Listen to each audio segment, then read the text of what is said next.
Capítulo 37. Relatividade. 37-1. Simultaneidade e dilatação do tempo.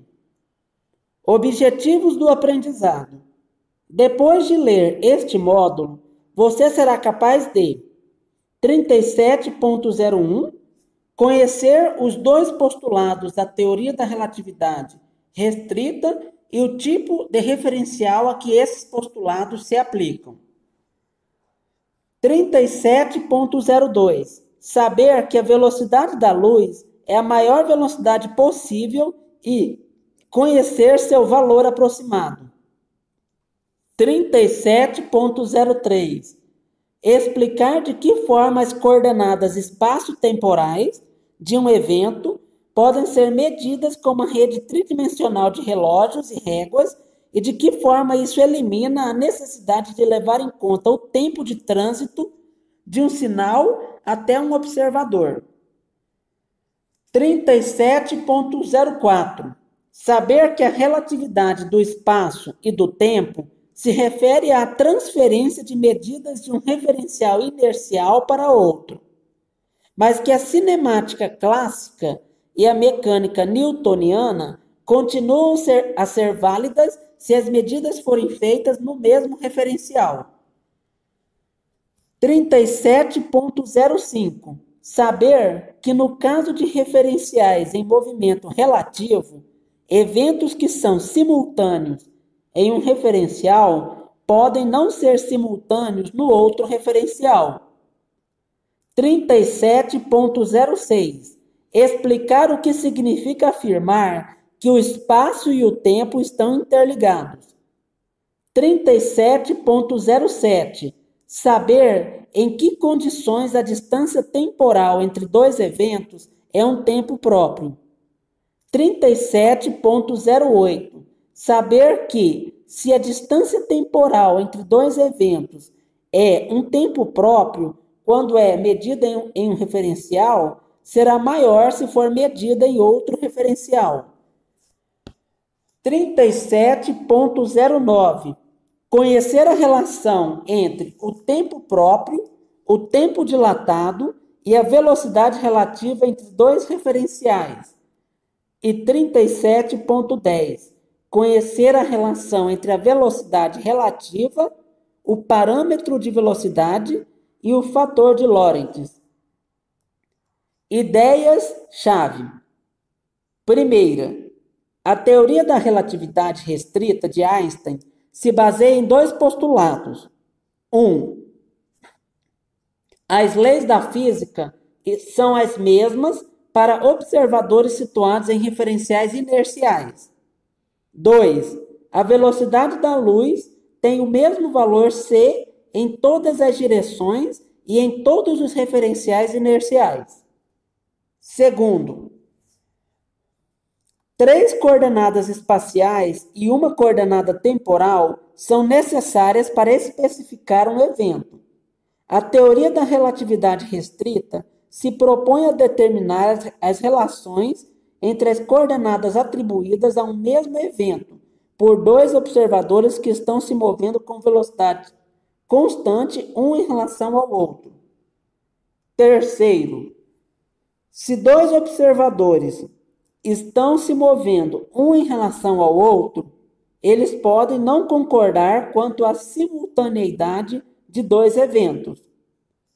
Quarto, se dois eventos sucessivos acontecem no mesmo lugar em um referencial inercial, o intervalo de tempo ΔT0 entre esses eventos, medido por um relógio situado no mesmo lugar que os eventos, é chamado de tempo próprio. Observadores situados em referenciais que estão se movendo em relação a esse referencial medem, para o intervalo, um valor ΔT maior que ΔT0. Um efeito conhecido como dilatação do tempo. Quinto ponto. Se a velocidade relativa entre dois referenciais é v, então temos que ΔT é igual a ΔT0 dividido pela raiz quadrada de 1 menos v sobre c ao quadrado, que é igual delta t0 dividido pela raiz quadrada de 1 menos beta ao quadrado, que é igual a gama delta t0, em que beta é igual a v sobre c, é o parâmetro de velocidade, e gama é igual a 1 sobre a raiz quadrada de 1 menos beta ao quadrado, é o fator de Lorentz. O que é física? Uma área importante da física é a relatividade, o campo de estudo dedicado à medida de eventos, acontecimentos, onde e quando ocorrem e qual é a distância que os separa no espaço e no tempo. Além disso, a relatividade tem a ver com a relação entre os valores medidos em referenciais que estão se movendo um em relação ao outro. Daí o nome relatividade. A relação entre os resultados de medidas executadas em diferentes referenciais, discutida nos módulos 4-6 e 4-7, era um assunto conhecido e tratado rotineiramente pelos físicos em 1905, ano em que Albert Einstein propôs a teoria da relatividade restrita. O adjetivo restrita é usado para indicar que a teoria se aplica apenas a referenciais inerciais, isto é, a referenciais em que as leis de Newton são válidas. A teoria da relatividade geral de Einstein se aplica à situação mais complexa, na qual os referenciais podem sofrer uma aceleração gravitacional. Neste capítulo, o termo relatividade será aplicado apenas a referenciais inerciais. Partindo de dois postulados aparentemente simples, Einstein surpreendeu o mundo científico ao mostrar que as velhas ideias a respeito da relatividade estavam erradas, embora todos estivessem tão acostumados com elas que pareciam óbvias. O fato de parecerem óbvias era uma consequência do fato de que estamos acostumados a observar corpos que se movem com velocidades relativamente pequenas. A teoria da relatividade de Einstein, que fornece resultados corretos para todas as velocidades possíveis, previa muitos efeitos que, à primeira vista, pareciam estranhos, justamente porque ninguém jamais os havia observado. Entrelaçamento. Em particular, Einstein demonstrou que o espaço e o tempo estão entrelaçados, ou seja, que o intervalo de tempo entre dois eventos depende da distância que os separa e vice-versa. Além disso, o entrelaçamento é diferente para observadores que estão em movimento um em relação ao outro. Uma consequência é o fato de que o tempo não transcorre a uma taxa fixa, como se fosse marcado com regularidade mecânica por algum relógio mestre que controla o universo. Na realidade, o fluxo do tempo é ajustável. O movimento relativo modifica a rapidez com que o tempo passa. Antes de 1905, essa ideia seria impensável para a maioria das pessoas. Hoje, engenheiros e cientistas a encaram naturalmente porque a familiaridade com a teoria da relatividade restrita os ajudou a superar os preconceitos. Assim, por exemplo, qualquer engenheiro envolvido com o sistema de posicionamento global dos satélites Navistar precisa usar a relatividade de forma rotineira para determinar a passagem do tempo nos satélites, já que o tempo passa mais devagar nos satélites que na superfície terrestre. Se os engenheiros não levassem em conta a relatividade, o GPS se tornaria inútil em menos de 24 horas. A teoria da relatividade restrita tem fama de ser uma teoria difícil. Não é difícil do ponto de vista matemático, pelo menos nos fundamentos. Entretanto, é difícil no sentido de que devemos tomar cuidado para definir claramente quem está medindo o quê e como a medida está sendo executada, e pode ser difícil também porque, em vários aspectos, contraria o senso comum. Os postulados da relatividade. Vejamos agora os dois postulados em que se baseia a teoria de Einstein. Primeiro, postulado da relatividade. As leis da física são as mesmas para todos os observadores situados em referenciais inerciais. Não existe um referencial absoluto. Galileu postulou que as leis da mecânica eram as mesmas em todos os referenciais inerciais. Einstein ampliou a ideia para incluir todas as leis da física, especialmente as do eletromagnetismo e da ótica.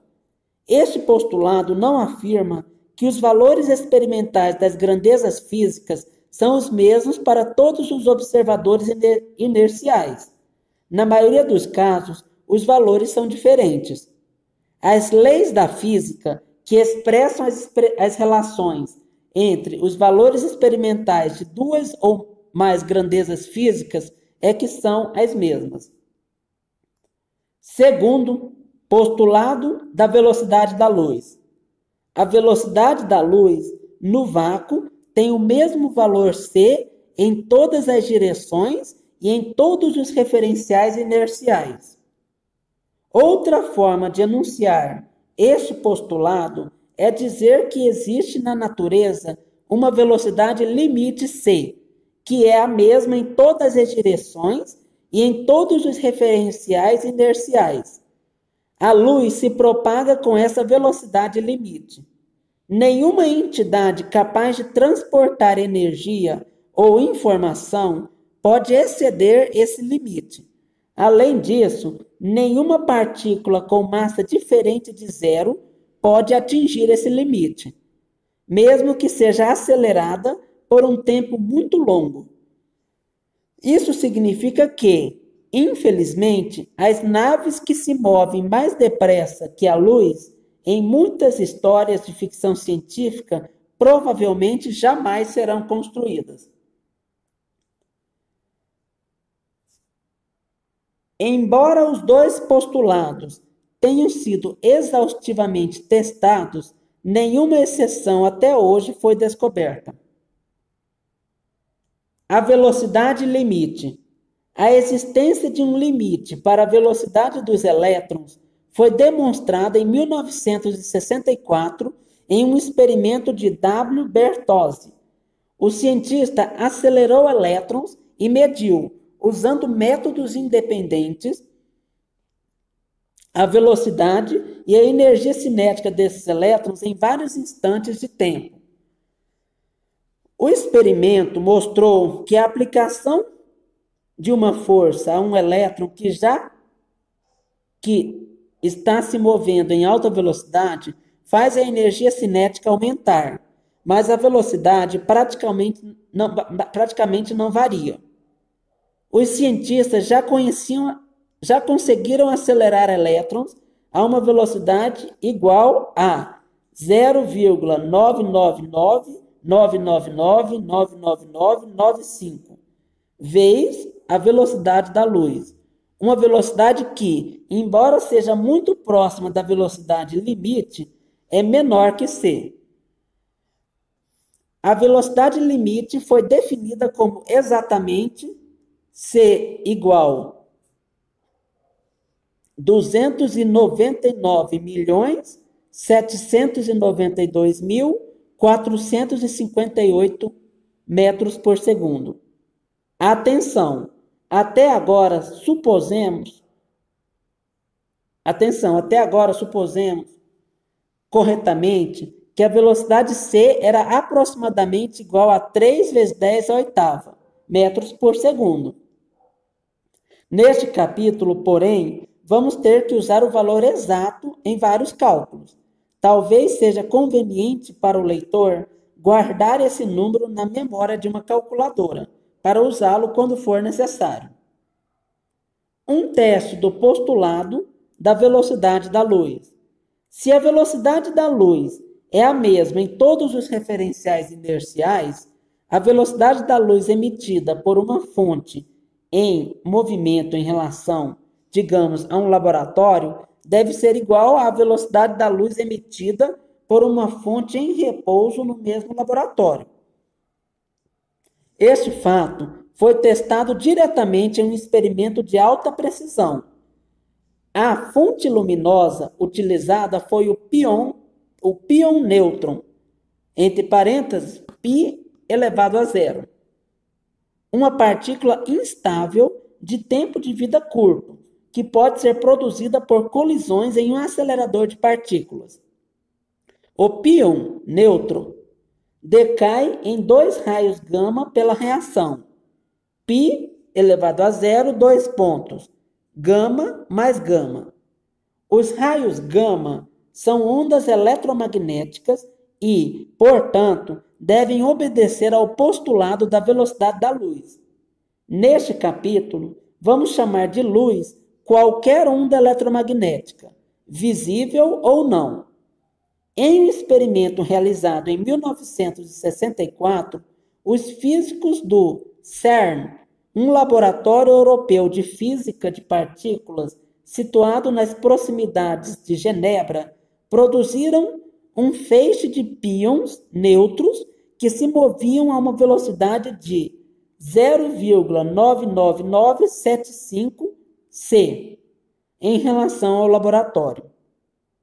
Os cientistas mediram a velocidade dos raios gama emitidos por esses pions e observaram que era igual à velocidade dos raios gama emitidos por pions em repouso em relação ao laboratório. Registro de um evento. Um evento é qualquer coisa que acontece. Um observador pode atribuir 4 coordenadas a um evento, 3 espaciais e uma temporal. Eis alguns exemplos de evento. Primeiro, o acender ou apagar de uma lâmpada. Segundo, a colisão de 2 partículas. Terceiro, a passagem de um pulso luminoso por um ponto do espaço. Quarto, uma explosão. Quinto, a coincidência entre um ponteiro de um relógio e uma marca no mostrador. Um observador em repouso em um referencial inercial pode, por exemplo, atribuir a um evento A as coordenadas que aparecem na tabela 37-1.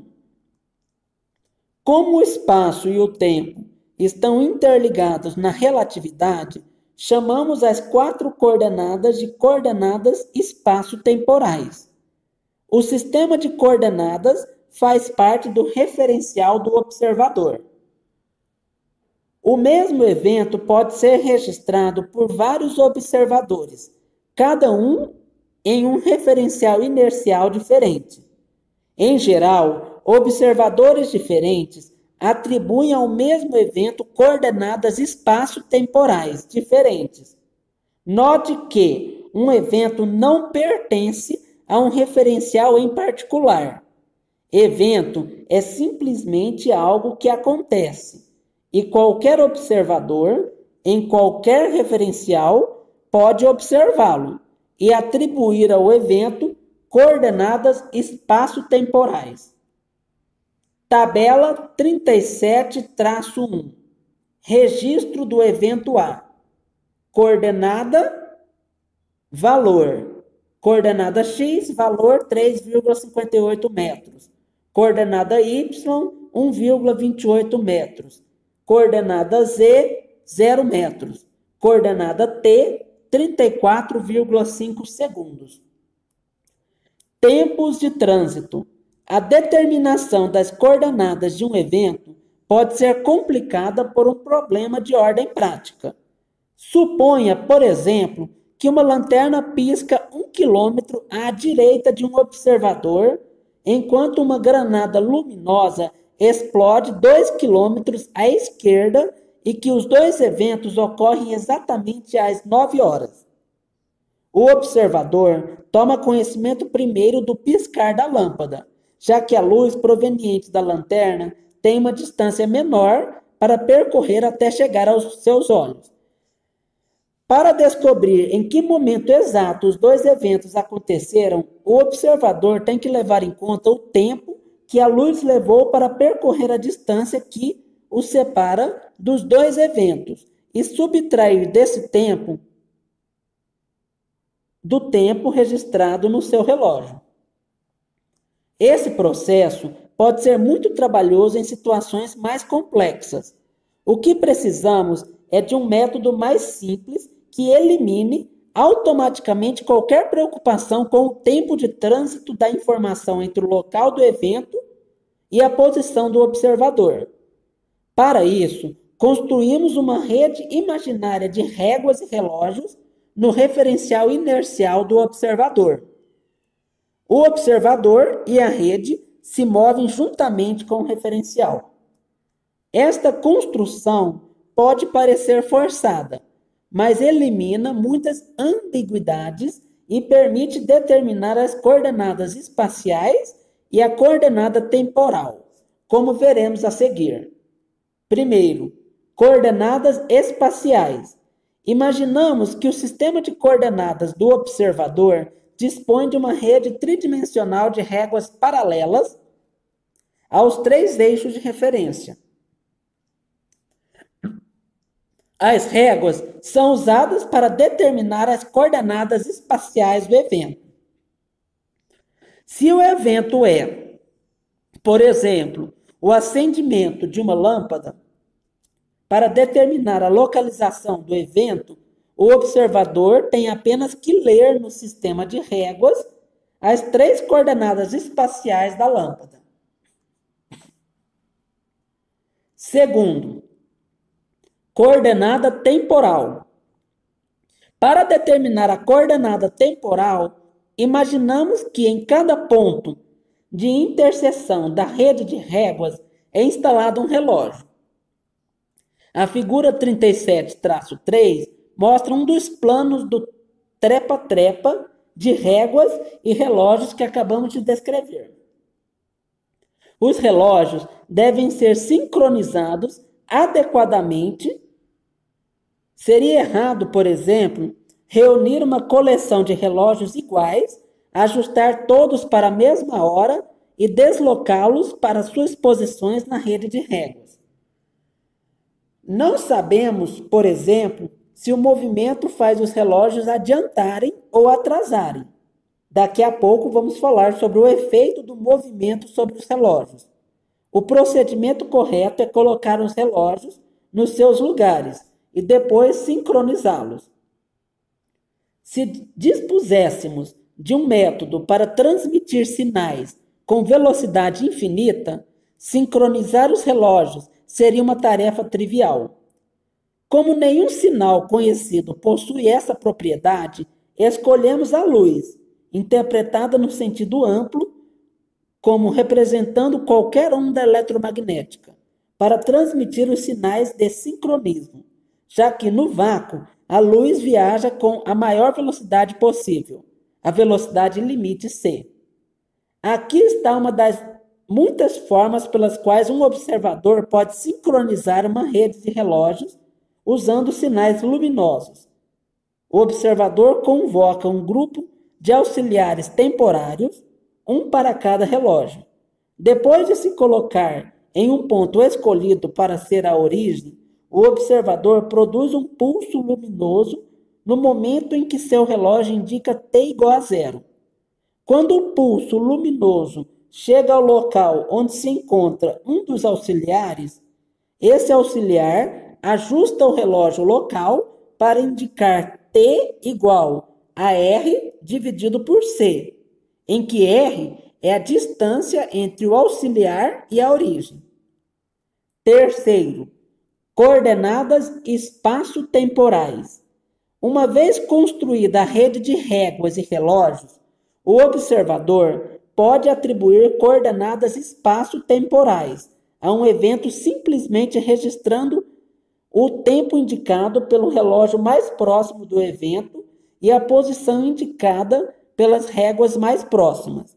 No caso de dois eventos, o observador considera a distância no tempo como a diferença entre os tempos indicados pelos relógios mais próximos dos dois eventos e a distância no espaço como a diferença entre as coordenadas indicadas pelas réguas mais próximas dos dois eventos. Procedendo dessa forma, evitamos o problema prático de calcular o tempo de trânsito dos sinais que chegam ao observador. A relatividade da simultaneidade. Suponha que um observador, João, observa que dois eventos independentes, evento vermelho e evento azul, ocorrem simultaneamente.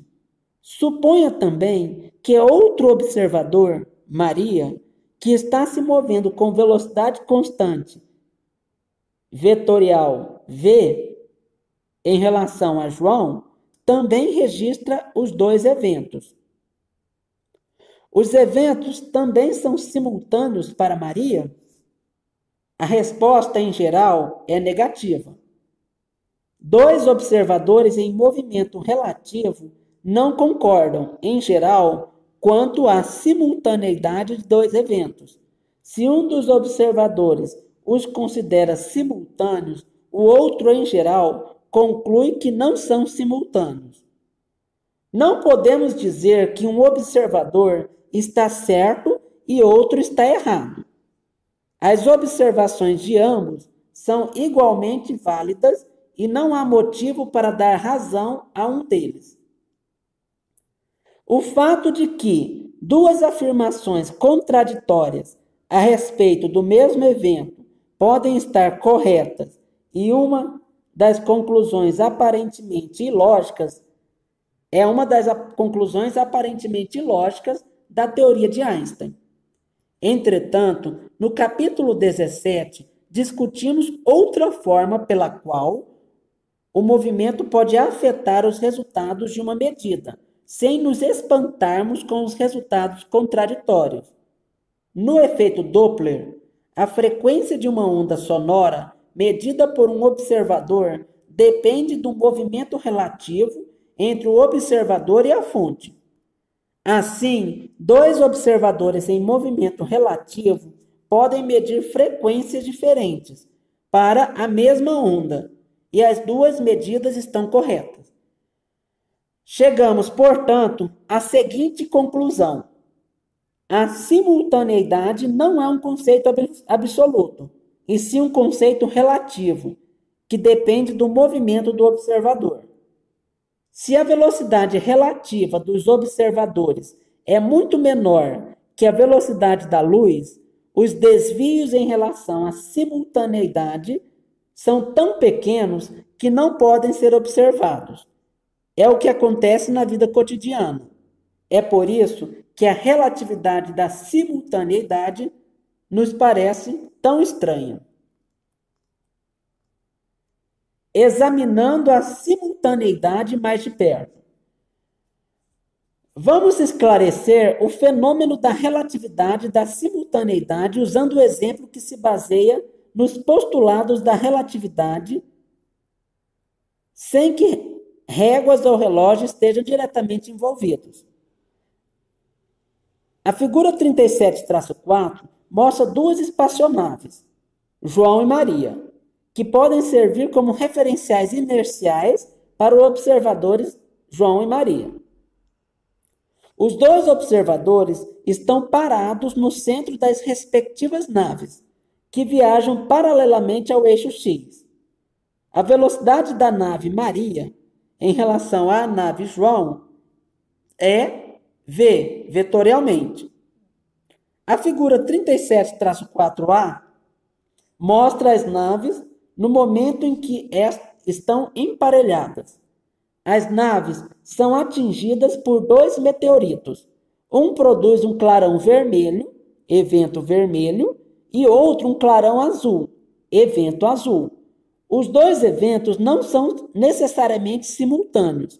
Cada evento deixa uma marca permanente nas duas naves, nas posições V e A da nave João e nas posições V' e A' da nave Maria. Suponha que as luzes produzidas pelos dois eventos cheguem simultaneamente ao ponto onde está João, como na figura 37-4b. Suponha ainda que, depois do episódio, João descubra, observando as marcas deixadas em sua espaçonave, que estava exatamente a meio caminho entre as marcas A e V, no instante em que os dois eventos ocorreram. Nesse caso, João dirá o seguinte: João, a luz proveniente do evento vermelho e a luz proveniente do evento azul foram observadas por mim no mesmo instante. De acordo com as marcas deixadas em minha espaçonave, eu estava a meio caminho entre os dois eventos quando eles aconteceram. Isso significa que os eventos vermelho e azul aconteceram simultaneamente. Como podemos ver examinando a figura 37-4, Maria e a luz proveniente do evento vermelho estão se movendo em sentidos opostos, enquanto a moça e a luz proveniente do evento azul estão se movendo no mesmo sentido. Isso significa que a luz proveniente do evento vermelho chega a Maria antes da luz proveniente do evento azul. A moça diz o seguinte: Maria, a luz proveniente do evento vermelho foi vista por mim antes da luz proveniente do evento azul, de acordo com as marcas deixadas em minha espaçonave. Eu estava a meio caminho entre os dois eventos quando eles aconteceram. Isso significa que o evento vermelho aconteceu antes do evento azul. Embora as interpretações dos dois astronautas sejam diferentes, ambas estão corretas. Observe que existe apenas uma frente de onda partindo do local de cada evento, e que essa frente de onda se propaga com a mesma velocidade c, em qualquer referencial, como exige o postulado da velocidade da luz. Os meteoritos poderiam ter atingido as naves de tal forma que os eventos parecessem simultâneos a Maria. Nesse caso, os eventos não seriam simultâneos para João. A relatividade do tempo. Se dois observadores que estão se movendo um em relação ao outro medem um intervalo de tempo ou separação temporal entre dois eventos, em geral, encontram resultados diferentes. Por quê?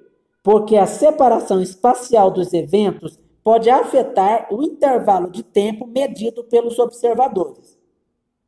O intervalo de tempo entre dois eventos depende da distância entre os eventos, tanto no espaço como no tempo, ou seja, as separações espacial e temporal estão entrelaçadas. Neste módulo, vamos discutir esse entrelaçamento usando um exemplo. O exemplo escolhido é particular em um ponto crucial. Para um dos observadores, os dois eventos ocorrem no mesmo local. Exemplos mais gerais serão discutidos no módulo 37-3.